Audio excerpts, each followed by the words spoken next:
தீர்ப்பார் இல்லாத மயில் தீரக் கலந்தமால் ஓர்பாதுமின்றி உடன் பிரிய நேர்க்க அறிவழிந்து உற்றாரும் அறக்கலங்க பேர் கேட்டு அறிவு பெற்றான் மாறன் சீலம் என்று பாடுகிறார். மண்ணை இருந்து துழாவி பதிகத்திலே ஒருவராலும் தீர்க்க முடியாதபடி ஆழ்வார் தன்னிலை மறந்து அவன் மேல் கொண்டிருந்த மயல், அதாவது பெரும் காதல் தீரும்படி வீற்றிருந்து எழுலகு பதிகத்திலே வந்து ஆழ்வாருடன் எம்பெருமான் கூடினான்.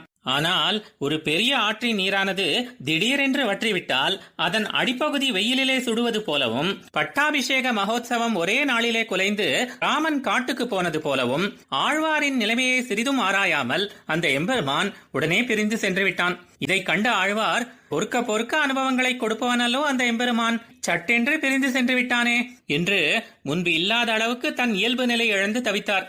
இதை கண்ட ஆழ்வாருடைய தாயார் முதலிய உறவினர்களும் மிகவும் கலங்கி இவருடைய உண்மையான நிலையை உணராமல் ஏதோ தேவதாந்திரம் வந்து ஆவேசித்திருப்பதாக எண்ணி வெறியாடுதல் முதலான விபரீத பரிகாரங்களை பண்ண முயல, அந்த சமயத்திலே ஆழ்வாருடைய உண்மை நிலை பற்றிய ஞானம் உடைய ஸ்ரீ மதுரகவி முதலானோர் இதெல்லாம் ஆழ்வார் சுபாவத்திற்கு பொருந்தாதே என்று அதை விளக்கி சரியான காரணத்தையும் தீர்வையும் விளக்கி பேசினார். அந்த கண்ணபிரானுடைய திருநாமங்களை ஆழ்வார் காதில் விழும்படி கூறுங்கள் என்று கூற அந்த கேசவன் கீர்த்தியை கேட்ட ஆழ்வார் இயல்பு நிலைக்கு திரும்பினார். இதுவன்றோ ஆழ்வாருடைய சீலகுணம் என்று மாமுனிகள் அருளி செய்கிறார்.